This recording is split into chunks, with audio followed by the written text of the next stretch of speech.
Praise the lord. ખ્રિસ્તમાં ભાઈએ તથા બહેનો, દિવ્ય અને દિવ્ય સંદેશમાં તમારું સ્વાગત છે. આ સંદેશ સાંભળનાર તમારા સૌ માટે વિશેષ પ્રાર્થના કરું છું. ઉપાસના ચક્રમાં સામાન્ય કાળનો 19મો રવિવાર છે. શાસ્ત્ર પાઠ સાંભળીએ. લૂકનો ગ્રંથ 12મો અધ્યાય 32થી 48મી કલમ સુધી. ત્યારે પિતરે પૂછ્યું, પ્રભુ, આપ આ દૃષ્ટાંત અમારા માટે કહો છો કે સૌને માટે? પ્રભુએ કહ્યું, કોઈ શેઠ પોતાના નોકરોની દેખરેખ રાખવાનું અને તેમને સમયસર નિમેલું સીધું આપવાનું કારભારીને સોંપી ગયા હોય તો તે વફાદાર અને ડાયા કારભારી ક્યારે ગણાય? શેઠ આવીને તેને એ પ્રમાણે કરતો જુએ તો જ. એના જેવા સુખી કોણ? હું તમને ખાતરીથી કહું છું કે તે તેને પોતાની બધી મિલકતનો કારભાર સોંપી દેશે. પણ જો નેકર મનમાં એવો વિચાર કરે કે મારો શેઠ તો આવતા મોડું કરે છે અને નોકરીઓને મારવાનું અને ખાણીપીણી ઉડાવી છાકટા થવાનું શરૂ કરે, તો એ રાહ ના જોતો હોય અને એ દિવસે અને તેને ખબર ના હોય એ ઘડીએ એનો શેઠ આવીને તેને ઝાટકી નાખશે અને એના નેમ હરામીને ઘટતો હાલ કરશે. જે નોકર પોતાના શેઠની ઈચ્છા જાણ્યા છતાં સજજ તેને તે પ્રમાણે વર્ત્ય ના હોય તેને સખત ફટકારવામાં આવશે. પણ જે નોકર શેઠની ઈચ્છા જાણ્યા વગર ફટકા ખાવા જેવું કંઈ કરી બેઠો હોય તેને ઓછા ફટકા મારવામાં આવશે. જેને ઘણું આપ્યું હશે તેની પાસેથી ઘણાની અપેક્ષા રાખવામાં આવે છે, અને જેને ઘણું સોંપ્યું હશે તેની પાસેથી ઘણું માગવામાં આવશે.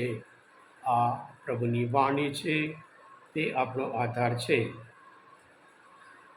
ક્રિસ્મસ ભાઈ તબેનું ટાઇટાનિક શિપ એક ઐતિહાસિક મિરાકલ, એટલા અદ્ભુત, અને એની અંદર લાઈફ સેવિંગ બોટ 6 બોટ હતી. એટલે જ્યારે કોઈએ પૂછ્યું, આટલા મોટા શિપમાં લાઈફ સેવિંગ હોડીઓ બોટ ઓનલી 6 જ હોય છે? ત્યારે જે વ્યક્તિએ બનાવ્યું હતું એમણે કહ્યું હતું, આમ તો આ 6 બોટ પણ જરૂર નથી, કારણ આ ટાઇટાનિકને ઈશ્વર ધારે તો પણ એને કશું ના કરી શકે એમ કહ્યું હતું.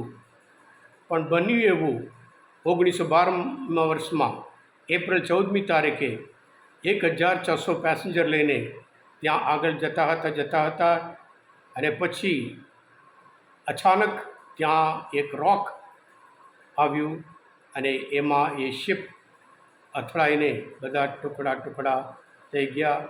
માત્ર જે 6 બોટમાં બચી શક્યા એ લોકો બચી શક્યા, બીજા બચી શક્યા જ નહીં.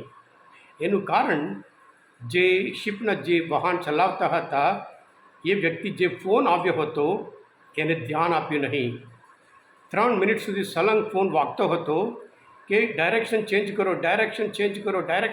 કરો, આગળ ખતરો છે. એને સાંભળ્યું નહીં. એની પરિણામ આટલા બધા લોકો મરી ગયા. ખ્રિસ્તમાં ભાઈ હતા બહેનો, થોડા દિવસ પહેલાં ઉત્તરાખંડમાં આપણે જાણીએ છીએ એટલો બધો ભારે વરસાદ, ઘણા બધા લોકો મરી ગયા. આખું ગામ અને પછી આખું જે પર્વત છે પડીને ઘણા બધા લોકો મરી ગયા. ખ્રિસ્તમાં ભાઈ હતા બહેનો, આદિ ધર્મસભામાં લોકો એવું માનતા હતા પ્રભુ ઈસુનું આગમન જલ્દીથી થવાનું છે. જ્યારે જલ્દીથી ન થયું ત્યાર પછી એમને લાગ્યું હવે પછી આપણે મનસ્વી રીતે જીવી શકીએ. અને ત્યારે લૂક આ શુભ સંદેશ લખે છે કે જ્યારે પ્રભુ ઈસુ આવવાના હોય એ કેવી રીતે આવશે એમ કરીને 12મો અધ્યાયમાં 40મી કલમમાં, તૈયાર રહેજો, જાગતા રહેજો, તમે ધાર્યું ના હોય એવી ઘડીએ માનવ પુત્ર આવી પહોંચશે. હા ખ્રિસ્તમાં ભાઈ હતા બહેનો, એક વખત શેતાન લુસિફર લોકોને ઈશ્વર પાસે દૂર કરવા માટે યોજના પૂછ્યો, આપણે શું કરી શકીએ? લોકો વધારે ને વધારે દેવળમાં જતા હોય, આપણે ઈશ્વર દૂર કરવાનું લોકોને શું કરી શકીએ એમ કરીને શેતાન બીજા અન્ય શેતાનોને આઈડિયા માગ્યો.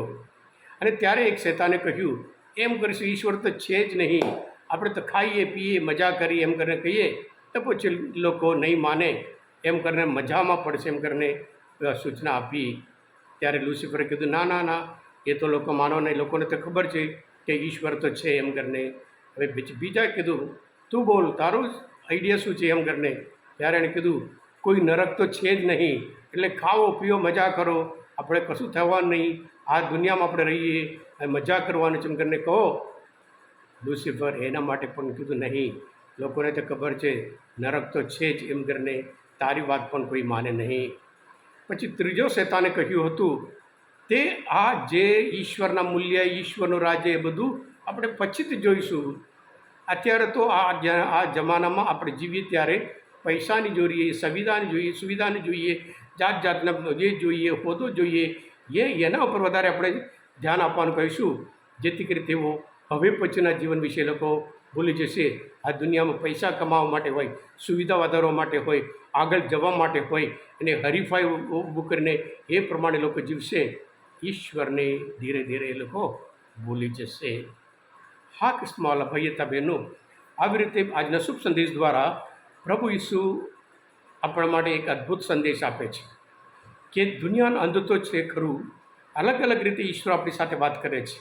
જૂના કરારમાં આપણે જાણીએ છીએ, બળ માટે, શક્તિ માટે જાણીતા હોય સિમ્સન છે, અને જ્ઞાન માટે એ આપણે જાણીએ છીએ, જ્ઞાન માટે આપણે સેમ્યુઅલ આપણે જાણીએ છીએ, સોલોમન રાજા આપણે જાણીએ છીએ, અને એવી જ રીતે જે પરાક્રમી જે પૈગંબર હોય એ પૈગંબર એલિયા આપણે જાણીએ છીએ. અને સાથે સાથે વિશ્વાસ માટે જાણીતા એક વ્યક્તિ હોય એ અબ્રાહમ છે. અબ્રાહમ હંમેશા વિશ્વાસમય જીવન જીવ્યા.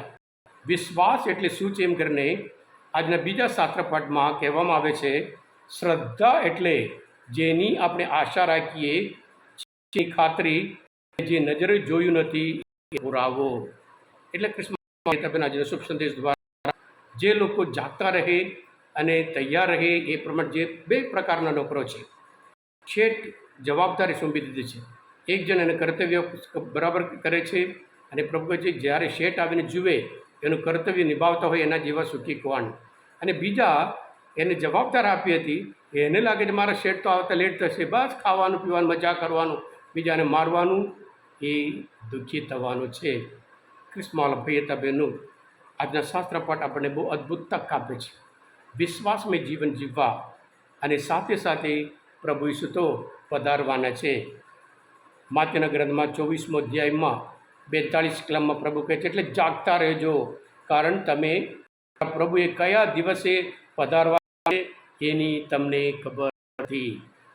ઈશ્વરના વચન પ્રમાણે દરરોજ હંમેશા પ્રભુમય જીવન જીવીએ, પ્રભુએ આપેલા મૂલ્ય પ્રમાણે જીવીએ, અને વિશ્વાસ રાખીએ, અને વિશ્વાસ પ્રમાણે સારા કાર્ય કરીએ. દર્શનના ગ્રંથમાં 12મો અધ્યાયમાં 12મી કલમમાં કહે છે, જોજો હું આવું છું, દરેક પોતાના આવું છું. હા કૃષ્ણવાલા ભાઈ, આજના મનન શાસ્ત્રપાઠ સમજવા માટે, પ્રભુશ્રીને ઓળખવા માટે મદદ થયા હોય, પોતે દિવ્ય ધ્યાને દિવ્ય સક્રિય કરજો, બીજા ફોરવર્ડ કરજો. બધા આશીર્વાદિત છો, શક્ત છો. પ્રભુ તમારા અંતરમાં વસો. સર્વશક્તિમાન ઈશ્વર પિતા અને પુત્ર પવિત્ર આત્માનો આશીર્વાદ તમારા ઉપર ઉતરો. Amen. God bless you all. Have a nice day.